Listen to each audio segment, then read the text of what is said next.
I'm Jason Hoffman, and my goal is to help you have the confidence to just press go live. Recently, after our Thanksgiving giveaway, I was repacking my mobile live stream bag, and I began to consider what I needed to put back in that mobile setup.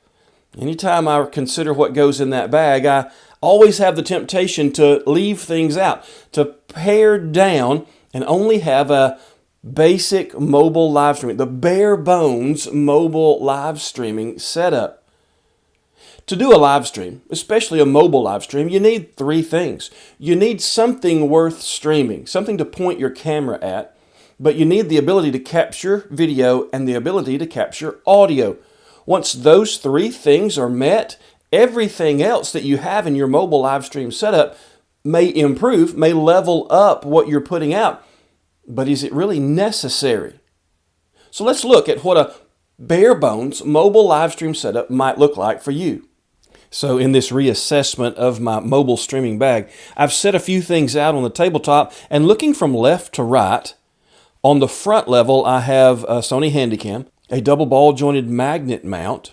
I have a Mevo camera, a GoPro, an iPhone, another Mevo camera, a couple of mini shotgun mics, and my Ulanzi J12 wireless microphone setup. On the back row, I have an iPad, my Mailbox Pro, a tripod to represent all the tripods that I might use in a mobile setup, and then my bag of various cables, sound, Ethernet, HDMI, all of my adapters, the connections that I would need to put things together in my mobile live streaming setup. But as I consider what's necessary, if I'm going with a bare bones setup, I'm going to take that GoPro away first. It's the least useful for a mobile live stream that lasts longer than just a few minutes. Then I'm going to take the Sony Handycam because it requires the physical connection between the camera itself and a Mailbox Pro in order to use it as a live streaming device. It's inexpensive. It has a great zoom, but it might not be in my bare bones live streaming setup. And the next thing I'll pull is the Mailbox Pro itself. It's a great addition to a live stream. It absolutely levels up my mobile live stream, but it's not bare bones. In order to use it as the encoder, it's going to have all the other connections to bring my cameras in. And so that means it, by nature, is not a bare bones kind of setup device. The next thing I'll do is begin to pull microphones because everything that's left on the table has a microphone built in.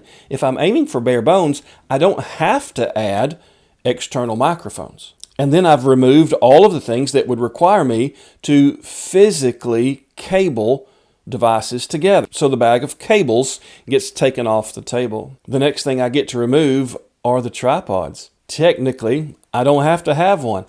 I can hold or set anything left on this table. It can be placed in various spots. I've seen many people take these Mevo cameras and mount them to a fence without a tripod. But the next thing I get to remove are the Mevo cameras themselves, because the two devices left on the table each have a camera, yet they are redundant. So I'm going to remove the iPad as well. This iPhone would be all I need for a mobile live streaming setup. Many folks started right there with that iPhone. That's all they had to put whatever is in front of them out to the folks who wanted to see it. Now, it's not what I'm going to carry for my mobile live streaming setup at this point. I'm going to have an iPad. I'm going to have a Mailbox Pro. I'm going to have most of the things that you saw setting on that table as my preferred mobile live streaming setup. But my bare bones can be any combination of less than all that we started with. But I'm curious about you. What's the minimum amount that you would stream with? What's your bare bones live streaming mobile setup? Let me know in the comments.